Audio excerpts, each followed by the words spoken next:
اذان جو ہے بڑے جب ہم نے اس کا واقعہ سنا کہ کس طرح یہ اسٹیبلش ہوئی تو لگتا تو ہے بڑا سمپل سی چیز تھی، لیکن ان اٹس ویلیو یہ اتنا میجر سمبل ہے مسلمانوں کے لیے کہ یہ ہماری ایک آئیڈینٹی ہے۔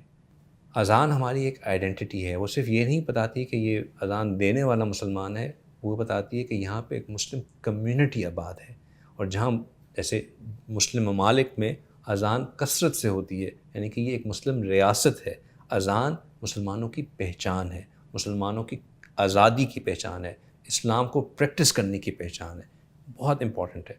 پھر اس کے اندر رحمت ہی رحمت ہے، جو اذان کا جواب دیتا ہے اس کے لیے رحمت ہے، جو اس کے بعد اس کی دعا پڑھتا ہے اس کے لیے رحمت ہے، جو اس کے جواب میں جا کے نماز پڑھتا ہے اس کے لیے رحمت ہے۔ تو یہ ایک مسلسل سورس آف رحمت بھی ہے۔ تو آپ صلی اللہ علیہ وسلم نے مسلمانوں کو ایک آئیڈینٹی دی۔ پھر آپ صلی اللہ علیہ وسلم نے ایک اور طریقہ سکھایا۔ کیا سکھایا؟ کہ جو باقی ادیان ہیں جو کہ اللہ کے بھیجے ہوئے پیغمبروں سے چلے آ رہے ہیں، چاہے وہ عیسیٰ علیہ السلام سے ہوں یا موسیٰ علیہ السلام سے ہوں، ہم ان سے بھی محبت کرتے ہیں اور ان پیغمبروں کی اطاعت کو بھی اپنے لیے باعث فخر سمجھتے ہیں۔ جب آپ صلی اللہ علیہ وسلم مدینہ شریف پہنچے تو ان کو معلوم ہوا کہ وہاں پہ جو جوز ہیں، جو یہود ہیں، وہ 10 محرم کو آپ صلی اللہ علیہ وسلم کو پتہ چلا کہ وہاں پہ جو یہود ہیں وہ 10 محرم کو روزہ رکھتے ہیں۔ انہوں نے پوچھا کہ یہ کس چیز کا روزہ رکھتے ہو؟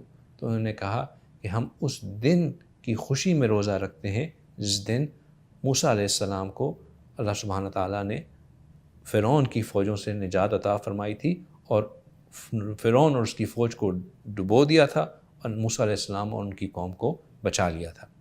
جب آپ صلی اللہ علیہ وسلم نے یہ سنا تو انہوں نے فرمایا کہ ہم موسیٰ علیہ السلام سے تم سے زیادہ محبت رکھتے ہیں، اب ہم بھی اس دن کا روزہ رکھا کریں گے۔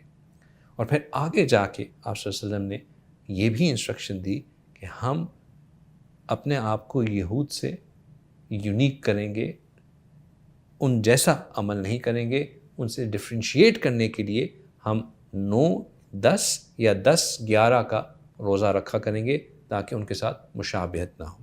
تو 2 چیزیں سکھا دی کہ وہ چیزیں بھی اپنانی ہیں جو کہ اللہ کے بھیجے ہوئے پچھلے انبیاء کی اطاعت میں ہوں، لیکن اس کے ساتھ ساتھ اپنی آئیڈینٹی کو بھی مینٹین رکھنا ہے، اور یہود اور نصارہ کی مشابہت بھی نہیں اختیار کرنی۔ ایک اور مثال اسی کنٹینیوٹی کے کمیونٹی کو برانڈ اور آئیڈینٹی دینے کے لیے، جب آپ صلی اللہ علیہ وسلم اپنے صحابہ کے ساتھ مدینہ شریف تشریف لائے تو وہاں پہ یہود اور کو دیکھ کے احساس ہوا کہ ان کے جو بڑے ہیں، رہبائے ہیں، وہ بھی فل گرون داڑھی اور اپنی آپ کو جو ہے اسی طرح پیش کرتے ہیں۔ تو ان سے اپنی مشابہت کو بدلنے کے لیے پھر آپ صلی اللہ علیہ وسلم نے صحابہ اکرام کو مشورہ دیا کہ وہ اپنے سفید ریش کو اس پہ مہندی لگا سکتے ہیں تاکہ ایک یونیک آئیڈینٹی پتہ چلے، لوگوں کو ڈفرینشیٹ کرنا آسان ہو۔ یہ کوئی فرض واجب چیز نہیں ہے، لیکن کہنے کا مقصد یہ ہے کہ آپ صلی اللہ علیہ وسلم نے مسلمانوں کی آئیڈینٹی کے اوپر بہت کام کرنا شروع کیا۔ مسلمانوں کا جو لباس ہے، مسلمانوں کا جو اوڑھنا پہننا ہے، وہ مسلمانوں کی آئیڈینٹی کا حصہ ہے۔ آج کل لوگ بہت یہ کنفیوژن میں رہتے ہیں کہ ہم تو اس جگہ پہ رہتے ہیں تو ہر ایک ہی یہ پہنتا ہے، تو کیا ہم اس میں پہن لیں تو کوئی حرج تو نہیں ہے؟ دیکھیں، اس میں 2 چیزیں ہیں۔ ایک تو یہ کہ اگر تو وہ لباس جو اصول ہیں ہمارے دین کے لباس ہونے کے، کہ اس میں باڈی ہگنگ نہیں ہونا چاہیے، آپ کے فگر جو ہے وہ ایکسپلسٹ نہیں ہونا چاہیے، ان اصولوں کو پورا کرتا ہے تو پھر تو پہلی چیز آبجیکشن نہیں ہے۔ لیکن اس میں ایک اور چیز بھی یہ ہے کہ یہ لباس ڈومیننٹ کس کا ہے، ریپرزنٹیٹیو کس کا ہے، کس کمیونٹی سے اڈیپٹڈ ہے۔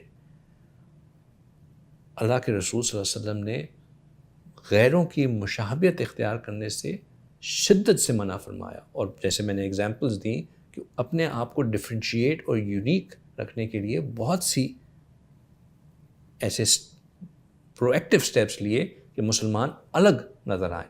تو ہمیں بھی اس چیز کا خیال رکھنا ہے. جسٹ بیکاز اب وہ کامن ہو گیا ہے ڈز ناٹ مین کہ ہم اس کو اوپنلی اڈیپٹ کریں. ہمیں اپنی آئیڈینٹی، اپنی زبان کو، اپنے لباس کو یونیک رکھنا ضروری ہے.